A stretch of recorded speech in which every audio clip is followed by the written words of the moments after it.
नमस्कार, आप देख रहे हैं जवाब तो देना पड़ेगा और आपके साथ में विजेंद्र सोलंकी। कलम कंप्यूटर के कीबोर्ड में बदली तो कंप्यूटर मोबाइल में, और मोबाइल उस संस्करण में जहां हर वो जानकारी मौजूद जिसके जरिए बच्चे उस चक्र में फंस रहे, जिसमें ड्रग्स है, जिसमें नशा है, जिसमें अय्याशी है, जिसमें आसानी से हर गलत चीज उपलब्ध होती है।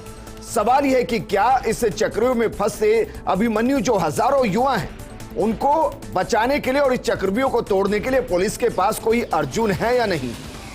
सवाल गंभीर है, क्योंकि साल 2019 में मादक पदार्थों के 2592 केस दर्ज किए गए, साल 2020 में 2743 केस दर्ज किए गए, साल 2021 में 2989 केस दर्ज किए गए। साल दर साल केस बढ़ते चले गए। ड्रग्स पाकिस्तान के रास्ते हो या फिर सीमावर्ती राज्यों के रास्ते हो, राजस्थान में तेजी से आ रहा है और संख्या बढ़ रही है। लेकिन क्या हमारी पुलिस इसको कंट्रोल करने के लिए सक्षम है, ट्रेंड है? यह गंभीर सवाल है। और सवाल इसलिए क्योंकि पुलिस तो अभी तक साइबर क्राइम को ही कंट्रोल नहीं कर पा रही, तो फिर साइबर के जरिए बढ़ते स्मैक और नशे के कारोबार को कैसे रोकेगी? क्योंकि इसकी जद में अब वो बच्चे आ रहे हैं जो सपनों के साथ शहरों में आते हैं और नशे के जरिए सपनों में चले जाते हैं।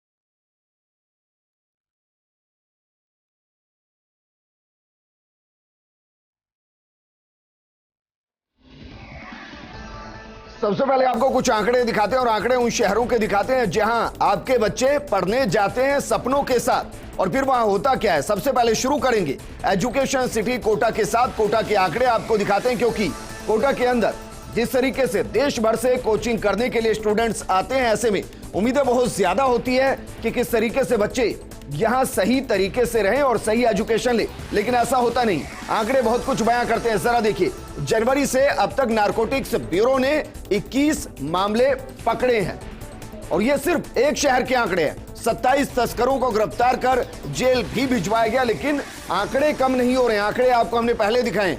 57 किलो 700 ग्राम अफीम बरामद की गई है। कोटा शहर जहां बच्चे आते हैं सपनों के साथ, वहां 24,050 लीटर एसिटिक एनहाइड्रेट और 45 किलो अल्प्राजोमल की खेप पकड़ी गई है। यह दरअसल अलग अलग तरीके के नशे जिनका इस्तेमाल किया जाता है। 21,480 किलो डोडा चूरा बरामद किया गया। और ये कोटा जहां लाखों की संख्या में बच्चे आते हैं, ट्रामाडोल की 4,69,120 टैबलेट पकड़ी गई है, और इसका इस्तेमाल भी नशे के लिए किया जाता है। इसके अलावा ट्रामाडोल के 400 इंजेक्शन बरामद किए गए, और ये 10-20 साल का नहीं, महज 4-5 महीने का आंकड़ा है। इसके अलावा 89 नाइट्रिजियापाम टैबलेट बरामद की गई है, और ये भी नशे के लिए इस्तेमाल की जाती है। अफीम के 6,430 अवैध पौधे कोटा से, एजुकेशन सिटी से बरामद किए गए हैं, जबकि गांजे के 730 अवैध पौधे और 8,696 वर्ग मीटर में अफीम की खेती नष्ट की गई। और ये सिर्फ कोटा के आंकड़े हम आपको दिखा रहे हैं। अब आपको आंकड़े दिखाते हैं सीमावर्ती श्री गंगानगर के, जहां पाकिस्तान के रास्ते बहुत कुछ होता है। जनवरी से अब तक कुल 230 मामलों में कार्रवाई की गई है, यानी कि मानकर चलिए हर महीने लगभग 50 कार्रवाइयां यहां हो रही हैं।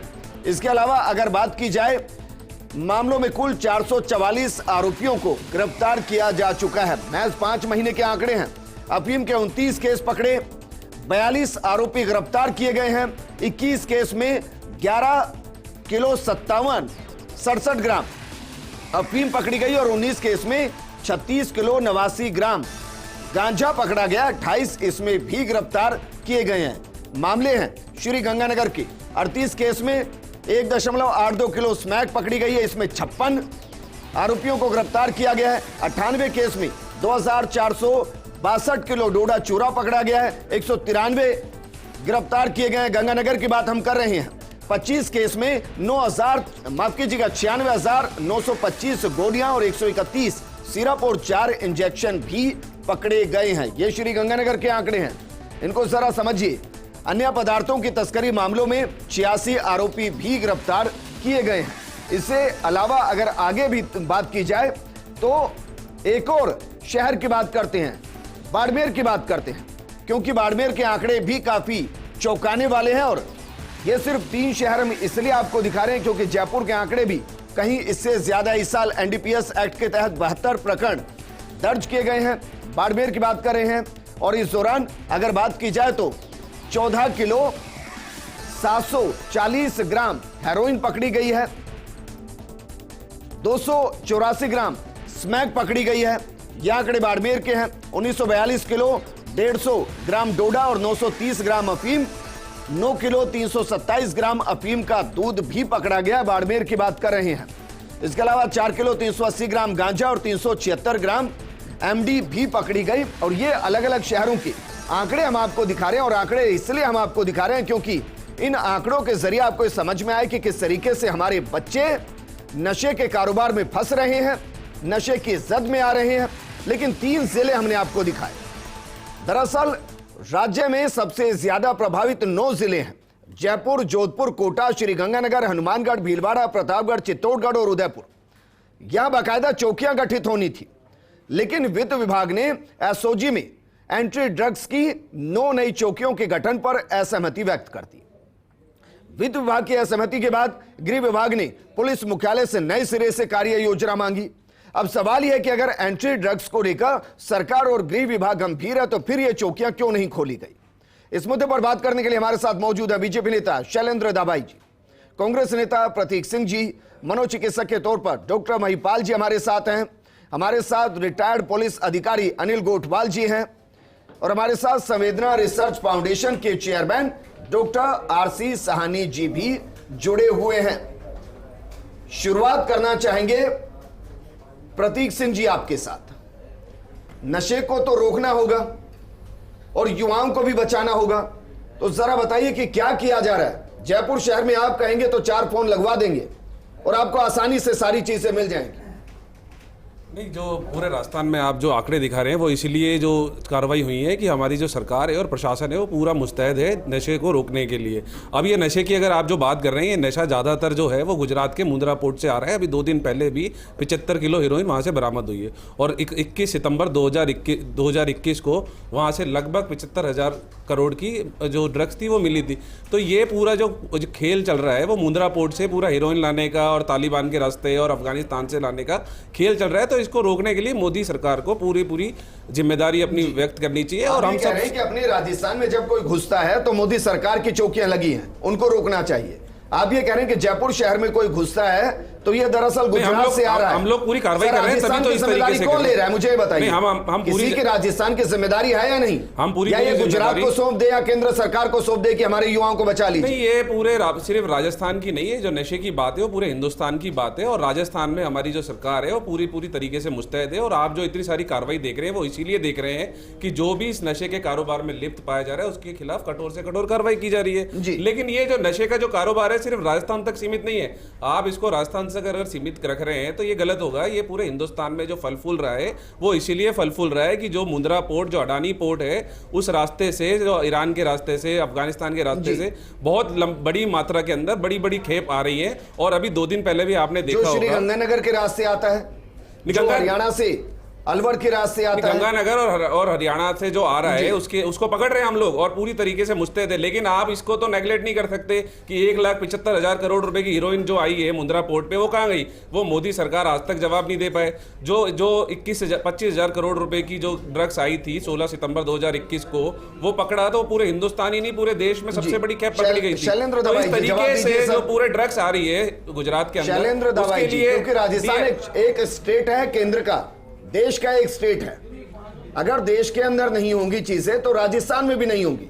लेकिन इसका मतलब यह नहीं कि राजस्थान में जिस तरीके से नशे का कारोबार बढ़ रहा है उसमें सरकार पूरे तरीके से किनारा कर ले। विजेंद्र जी, ये बहुत ही गंभीर विषय है, आपने उठाया इस विषय को, आपको धन्यवाद देता हूं फर्स्ट इंडिया को। पहले मैं इनकी बात का जवाब दे देता हूं कि मुंद्रा पोर्ट पे जितनी भी ड्रग्स आई हैं वो जब्त हुई हैं। वो भारत में या राजस्थान में करोड़ रुपए की जो प्रोडक्शन या डिस्ट्रीब्यूशन नहीं हुआ है, वो जब्त की गई है वहां पर मुंद्रा पोर्ट पर। आप गलत बयानबाजी मत करिए, वो जब्त हुई है, वो डिस्ट्रीब्यूट नहीं हुई है। आप अपने बयानों को वापस लीजिए, आप बता दीजिए वो एक भी डिस्ट्रीब्यूट हुई है क्या? वो डिस्ट्रीब्यूट हुई है क्या?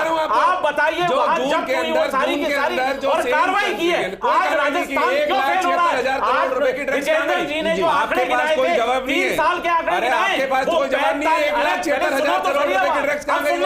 अब सुनने की बता नहीं रहे हो, आप बोल रहे हो कि 45% की बढ़ोतरी हुई है। आप देखिए एनडीपीएस के जितने भी मुकदमे हैं लास्ट 3 साल में 45% की बढ़ोतरी हुई है। बढ़ोतरी इसलिए हुई है क्योंकि हम कार्रवाई कर रहे हैं। सरकार फेल हो गई है इसलिए हुई है क्योंकि हम कार्रवाई कर रहे हैं। आपके टाइम में आप कार्रवाई नहीं करते थे। ठीक है। पंजाब से जो बॉर्डर स्टेट से हरियाणा से उनको रोकने में विफल रही हैं और जो गहलोत सरकार है पूरी तरह से विफल रही है। आपने देखा हो, खुद आपने आंकड़े बताए, जो 46% इंक्रीज हुई है। आप देखिए जयपुर में इन्होंने कहा हम ऑपरेशन क्लीन स्वीप चलाते हैं, वो फेल हो गया ऑपरेशन क्लीन स्वीप। आप देखिए क्लीन स्वीप के चक्कर में सर, क्लीन स्वीप के चक्कर में कल नागौर के 2 लड़कों को पकड़ा गया है। अपराधी 4 कदम आगे हैं पुलिस से, अपराधी 4 कदम आगे हैं। क्लीन स्वीप के चक्कर में ही बनाते हैं। ठीक है, शैलेंद्र दाबाई जी, क्लीन स्वीप के चक्कर में ही नागौर के 2 लड़कों को पकड़ा गया, वो उसी के तहत कार्रवाई की गई है। ऐसा नहीं है कि वो कार्रवाई अलग से की गई, लेकिन ये तो ठीक है सर, ठीक है, 46% इंक्रीज हुआ है लास्ट 3 साल में। ठीक है, गहलोत सरकार के कार्यकाल में सबसे सर ज्यादा आंकड़े तो दिखाई रहे हैं ना, लेकिन प्रतीक जी ये भी सच्चाई है कि जो पोर्ट से आ रहा है ना, वो अफीम का दूध नहीं आ रहा है, वो गांजा नहीं आ रहा है, वो ट्रामाडोल की टैबलेट्स नहीं आ रही हैं जो शहर में आपके जयपुर में कई जगह पर मिलती हैं।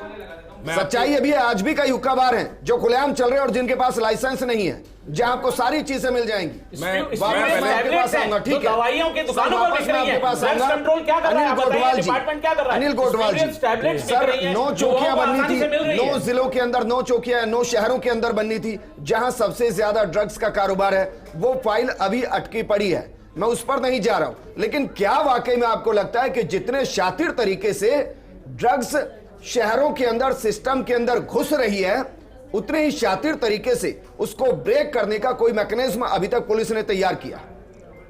देखिए विजेंद्र जी, ये मैकेनिज्म अभी से नहीं 85 से शुरू हुआ था पूरे देश के अंदर। जब एनडीपीएस एक्ट, नारकोटिक्स कंट्रोल और साइकोट्रिप सब्सटेंस एक्ट बना था, उसके अंदर एक तो जो प्राकृतिक रूप से जिसमें है गांजा है, अफीम है, हशीश है, हेरोइन है, इनको चेक करने के लिए, प्लस जो केमिकल जो आप बता रहे हो कि जिसमें नशीले इंजेक्शन है और इस तरह से बनाते, तो ये एनडीपीएस एक्ट बना और इसको देश के कंट्रोल करने के लिए एनसीबी बनी, नारकोटिक्स कंट्रोल ब्यूरो। हम देश के अंदर काफ़ी लेट हुए, लेकिन जो 85% वर्ल्ड की अफीम और ये खेती होती है वो हमारे पड़ोसी देश अफगानिस्तान है, म्यांमार है, और ये जो देश है इनके ऊपर ज़्यादा होती है। हाँ, लेकिन उसके अंदर राजस्थान भी एक है जिसकी आवश्यकता है कि जिससे दवाइयों की आपूर्ति हो सके। हमारे चित्तौड़ जिले में, हमारे प्रतापगढ़ के अंदर, हमारे कोटा के पास लाइसेंस होते हैं ना, हाँ, पौधे भी गिने जाते हैं उनके, लेकिन यहाँ से लूज होता है, यहाँ से इसकी तस्करी होती है। तो राजस्थान के अंदर जो ज़्यादातर जो चीज़ें पकड़ी गई है आज तक, वो उसमें से अफीम का वहाँ जो लाइसेंस है उसमें से कुछ चोरी होता है। वो चीज़ें राजस्थान के अंदर हमारे सप्लाई ज़्यादा है। हम ये देखते हैं कि ये जो आपने कोटा के आंकड़े बताए, तो कोटा के आंकड़ों के अंदर जो बच्चे इस ड्रग के अंदर उलझे हुए हैं वो इसलिए हैं कि वहाँ पर एक पढ़ाई का उनके पर दबाव है, कहीं ना कहीं वो मानसिक रूप से दबाव में आ जाते हैं, वो परेशानी का सामना करते हैं, तो ये उस तरफ भागते हैं। हाँ, पैडलर और इनको एक मौका मिल जाता है। दबाव है तो योगा कीजिए ना। हाँ, नहीं, योगा करने के लिए थोड़ी ना करेंगे, ये सेंटर बनाए हैं। मैं आपको यही बताना चाह रहा था, पुलिस अपनी कार्रवाई करती है, इन्वेस्टिगेशन के दौरान कुछ लीड्स मिलते हैं, कुछ तथ्य मिलते हैं कि ये वहां से आया है। मुझे तो हमेशा ये लगता है कि छोटी छोटी कार्रवाइयां हो जाती हैं। जो मेन पैडलर होता है, नहीं, एक चेन के नीचे के हिस्से को ब्रेक करने से पूरी चेन नहीं टूटती, लेकिन ऊपर की कड़ी को अगर तोड़ दिया जाता है तो नीचे तक पूरी चेन बिखर जाती है। आप ये मुझे कमी महसूस होती है। हाँ, नहीं, पुलिस का ये मामला है कि जैसे कोई पैडलर होता है, लेकिन हाँ ये बात सही है कि कहीं ना कहीं वो भी अपने ए और बी प्लान के तहत जाते हैं। ऐसा हमारे इन्वेस्टिगेशन के अंदर आया, एक व्यक्ति पकड़ा जाता है तो जो बी प्लान का जो सेकंड उसका पार्ट है वो एक्टिव हो जाता है, वो एक्टिव हो जाता है। और वो ठीक है। हमारे साथ डॉक्टर आरसी साहनी जी जुड़े हुए हैं, संवेदना रिसर्च फाउंडेशन के चेयरमैन हैं। आरसी साहनी जी, सर बीते सालों के अंदर मैं नशे के कारोबार से आपसे बात नहीं करूंगा। बीते सालों में नशे की जद में कितने युवाएं हैं और ये परसेंटेज कितना बढ़ा है सर? कितना मुश्किल हो रहा है युवाओं को इस नशे से दूर रखना?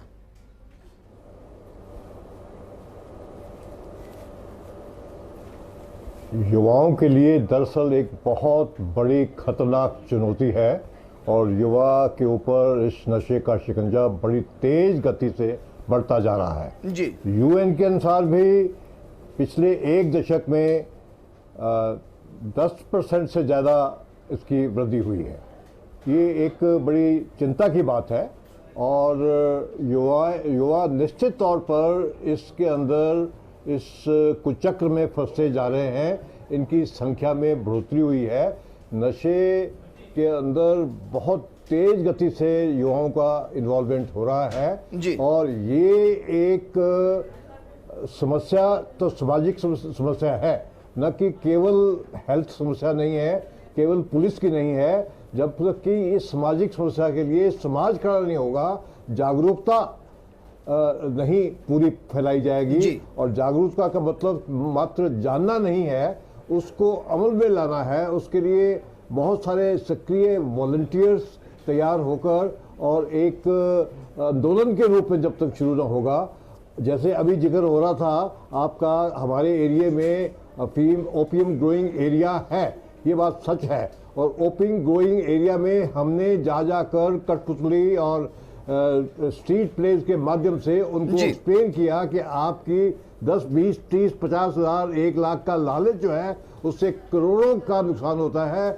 और अनेकों लोग, बेगुनाह लोग, बच्चे, महिलाओं का कत्ल होता है, क्योंकि नार्को टेररिज्म भी इसी से जुड़ा हुआ है। लेकिन सर मेरा सवाल यह कि जब एक नया बच्चा जब ड्रग्स की तरफ जाता है तो उसके पीछे का बड़ा कारण क्या होता है? क्या वो दूसरे को देखकर ड्रग्स ले रहा होता है शुरुआत में, या उसको ये लगता है कि अगर वो ड्रग्स नहीं लेगा तो वो शहर का मॉडर्न लड़का नहीं कहलाएगा, या फिर डिप्रेशन होता है? होता क्या है सर जब वो पहली बार जाता है?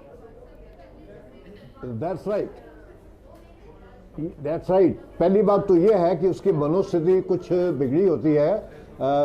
डिप्रेशन में वो ऑलरेडी होता है किसी बाहरी कारणों की वजह से, जो आज टेंशन के कारण है। दूसरा, यहाँ पर नशे जो लेते हैं वो उनको सिखाते इसलिए हैं, एक तो अपनी दादागिरी भी दिखाते हैं और दूसरा इसलिए भी सिखाते हैं कि वो जब नशा शुरू कर देगा तो वो चोरी करके, चाहे घर से चोरी करे या बाहर से चोरी करे, पैसा लाएगा और उससे और नशा आएगा और वो उन लोगों की जो खुराक है वो फ्री हो जाएगी जी। ये कारण ढूंढने पे हमने पाया है कि जो नशा करने वाले हैं वो इसलिए भी सिखाते हैं।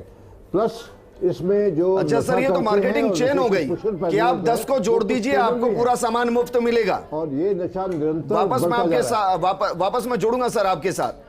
डॉक्टर महिपाल जी, इस मनोस्थिति को मैं समझना चाहता हूं, क्योंकि हम कहते जरूर हैं कि बच्चे तो कच्चे घड़े के जैसे हैं, लेकिन सर ये कच्चे घड़े अब नशे में घुस रहे हैं और ये बहुत तेजी से हो रहा है। आंकड़े जो दिखाए जा रहे हैं ना, वो आंकड़े वो हैं जो कार्रवाई हो गई है। हकीकत यह है कि कार्रवाई 10% ही होती है।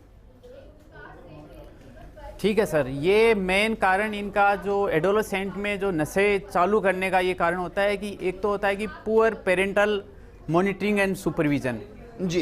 दूसरा होता है कि पीयर प्रेशर होता है। फ्रेंड्स में, एडोलेसेंट में आते हैं, हार्मोन्स बनते हैं, वो प्रेशर, अलग आइडेंटिटी बनाने चाहते हैं बच्चे, उस समय पीयर प्रेशर होता है।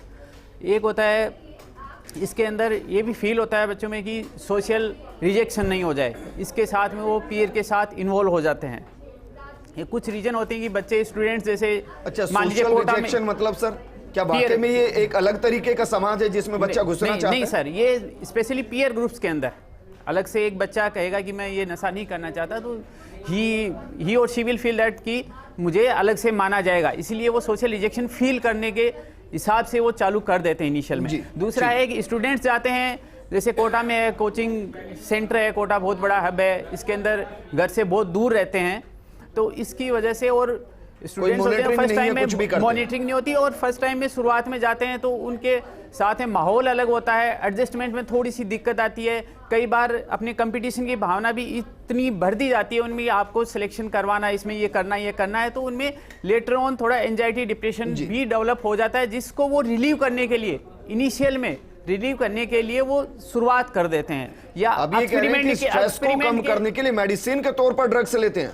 हाँ सर, कई बार होता है ऐसा, स्ट्रेस के कम करने के लिए मेडिसिन के तौर पर कई बार, जैसे आपने बताया एल्प्राजोलाम एक्चुअली क्या है, बेंजोडाइजेपिन ड्रग है, स्लीपिंग पिल्स होती है, तो उसको एक बार लेने के बाद में, लेकिन अब्यूज पोटेंशियल बहुत ज़्यादा है इसका, एक बार लेने के बाद में इसमें लंबे टाइम तक लेते हैं तो उसकी डिपेंडेंस हो जाती है और चालू कर देते हैं, एक ये होता है। दूसरा है उसमें कंपटीशन की भावना ज़्यादा आती है, उसके बाद में उसमें जो एंजाइटी डिप्रेशन होता है उसको खुद रिलीव करने के लिए और बाद में डिपेंडेंस सर होती है। एक सजेशन मैं आपसे चाहूंगा, सर बताइए इसको कंट्रोल कैसे किया जाए, क्योंकि मकसद इस प्रोग्राम का बच्चों को इनसे दूर करना है, ये समझाना नहीं कि वो क्या कर रहे हैं और क्यों कर रहे हैं, दूर कैसे रखें, एक बड़ा उदाहरण। ठीक है सर, सबसे बड़ा तो यही है कि प्रॉपर पेरेंट्स का बच्चे के साथ कम्युनिकेशन मेंटेन हर समय रहना चाहिए सर। जी, सबसे बड़ा लेकिन तो सर अब कोटा में कोई है बिहार का बच्चा, मोबाइल पे वो थोड़ी ना बताएगा कि मैं ड्रग्स ले रहा हूं। ये सर, ये है एक प्रॉब्लम है ये इसमें, लेकिन प्रॉपर एक तो कम्युनिकेशन की जरूरत है, एक सर कई बार साइकोलॉजिकल जो इश्यूज हैं या साइकेट्रिक जो इशू हैं उनको एड्रेस करना, प्रॉपर काउंसलिंग रेगुलर टाइम से होनी चाहिए सर बच्चे में, ऐसा जिससे हम अर्ली डायग्नोसिस कर सकें, अर्ली पता लगा सकें एंजाइटी कहीं ऐसा तो नहीं है, बच्चा कोई डेविएट तो नहीं हो रहा है, बच्चे मूड डिसऑर्डर तो कहीं डेवलप नहीं हो रहा है। सर मेरे पास वक्त की कमी है। प्रतीक सिंह जी, सिर्फ बीजेपी पर आरोप लगाकर पल्ला ये झाड़ा नहीं जा सकता कि राजस्थान में कारोबार बढ़ रहा है और बच्चे इसकी जद में हैं। सर मैं ये जानना चाहता हूं कि राज्य सरकार पुलिस के साथ मिलकर क्या कोई एक व्यापक अभियान चला सकती है कि कम से कम 20 दिन या 10 दिन डेडिकेटेड पूरे स्टेट के अंदर इनके खिलाफ एक्शन हो, कम से कम 6 महीने साल के लिए राहत तो मिले अगर ये पूरी चेन ब्रेक हो तो। विजेंद्र जी, सबसे पहले तो मैं शैलेंद्र जी की बात का जवाब देना चाहूँगा। जो सितंबर 2021 में जो ड्रग्स पकड़ी गई थी, जो आशी ट्रेडर्स जो आंध्र प्रदेश के थे, उन लोगों ने टेलकम पाउडर के रूप में वो ड्रग्स मंगाई थी। उससे पहले जून 2021 के अंदर भी उन्होंने 1,75,000 करोड़ रुपए की जो टेलकम पाउडर के रूप में ड्रग्स मंगाई थी, वो हिंदुस्तान में कहाँ गई वो कोई नहीं बता पा रहे। तो वो कंज्यूम हुई है इस हिंदुस्तान के अंदर, जब्त नहीं हुई। मुझे कोई लेना देना नहीं। राजस्थान की बात कर रहे हैं, अरे आपके कांग्रेस के विधायक, बेगू के विधायक क्या कह रहे थे कि दोहरा चूरा तस्कर हो रही है, सबसे ज्यादा तस्करी राजस्थान में हो रही है, चित्तौड़गढ़, प्रतापगढ़, उदयपुर, श्रीगंगानगर, आपके खुद के कांग्रेस के विधायक कहते हैं। और आप प्रतीक सिंह जी, मैंने एक जिम्मेदारी के साथ एक जिम्मेदारी भरा सवाल पूछा था आपसे, उसका जवाब दे पाएंगे तो ज्यादा बेहतर है सर। राजस्थान पे आ रहा हूँ। जो केस आप बढ़ने के जो आप बता रहे हैं, वो केस इसीलिए बढ़ रहे हैं क्योंकि हम लगातार कार्रवाई कर रहे हैं, लगातार इस तरीके के ऑपरेशन चला रहे हैं, और ये हम सबकी मिली जुली पूरी सब लोगों की एक जिम्मेदारी है, चाहे भाजपा कांग्रेस कोई भी किसी भी तबके का लोग हो, सबकी एक मिली जुली एक जिम्मेदारी है कि जो आज के युवा हैं जो नशे में जा रहे हैं उनको हम रोकें और इनके खिलाफ सख्त से सख्त कार्रवाई करें। अनिल गोटवाल जी, मुझे लगता है आप बेहतर सजेशन दे पाएंगे। क्या सर पुलिस को एक ऐसी सेल बनानी चाहिए जो सिविल तरीके से हो, जिसमें युवाओं को जोड़ लिया जाए, कॉलेज के बच्चों को जोड़ लिया जाए कि चलिए आपको हम अपने साथ जोड़ते हैं और आप हमें समस्याएं बताते जाइए, हम उनको रेक्टिफाई करते जाएंगे। हाँ, नहीं ये बिल्कुल सही है कि इसके अंदर एक पुनर्वास केंद्र, रिहैब सेंटर जरूर होना चाहिए, उसमें एनजीओज का हम पार्टिसिपेशन करके और उनको इस और डाइवर्ट कर सकते हैं, उन्हीं से हम जो मेडिकल उनको रिलीफ देना है। होता क्या है कि हमारे जो एडिक्ट मैं तो बच्चे, चाहता हूं होना, हाँ, क्या हम सिविल पुलिसिंग की तरफ जा सकते हैं जिसमें बिल्कुल जा सकते हैं, चीजें हो, वहां पुलिस अपने 10 से 15 बच्चों को, वहां के लोगों को, चाय पिलाने वाले को, चाय के ठेले वाले को, सब्जी वाले को, इनको जोड़ ले जहां से इंफॉर्मेशन मिले। नहीं ये जोड़ा हुआ है और जोड़ने का ये चैनल की वजह से ही हम पकड़ रहे हैं। आप देखिए कि इस मामले में जयपुर में पिछले दिनों 4 लेडीज पकड़ी गई है जो हेरोइन और वो स्मैक बेचती हुई पकड़ी गई है, वो इसी इंफॉर्मेशन के आधार के ऊपर। एक लाइन में बताइए सर, कठोर कार्रवाई क्या होती है हमारे यहाँ? कठोर कार्रवाई देखिए कि जो एनडीपीएस एक्ट है, इसके अंदर कम से कम 10 साल की सजा है और आजीवन कारावास तक की सजा है, 10 लाख रुपए तक का। हाँ, ये किसी को राजस्थान के अंदर नई सजाएं हुई है और मैं एक मान के चलता हूँ हो जाती है। नहीं, जमानत भी इसके अंदर बड़ी मुश्किल से होती है, हाई कोर्ट से नीचे तो जमानत ही नहीं होती है इसके अंदर। और वो होता क्या है कि ये एडिक्ट होने का सहारा लेकर और उनको रिहैब सेंटर के अंदर भेजा जाता है। ठीक है, शुक्रिया सर हमारे साथ जुड़ने के लिए। शैलेंद्र जी, प्रतीक जी, महिपाल जी, आपका भी शुक्रिया, और आरसी साहनी जी आपका भी बहुत शुक्रिया सर चर्चा में शामिल होने के लिए। प्रोग्राम करने का मकसद ये था कि युवाओं को नशे की जद से बचाना है, क्योंकि जिस फ्यूचर को वो देख रहे हैं ना, उसमें फ्यूल वो ड्रग्स का डाल रहे हैं और फिर उड़ते ही दिखाई दे रहे हैं, जमीन पर पैर बचते नहीं है। आपकी भी जिम्मेदारी, अगर आपके आसपास कोई ड्रग ले रहा है तो उसकी सूचना पुलिस को दीजिए, क्योंकि ऐसा मत कीजिएगा अगर वो ड्रग ले रहा है तो आप भी लेना शुरू कर दें। ये नशे का कारोबार है जो आपके सपनों को हमेशा के लिए पैरों के तले रोन देगा। और आपके परिवार वाले कितनी मेहनत करते हैं आपको आगे बढ़ाने के लिए, आपको अच्छा बनाने के लिए। उनके सपनों को मत तोड़िए। नमस्कार।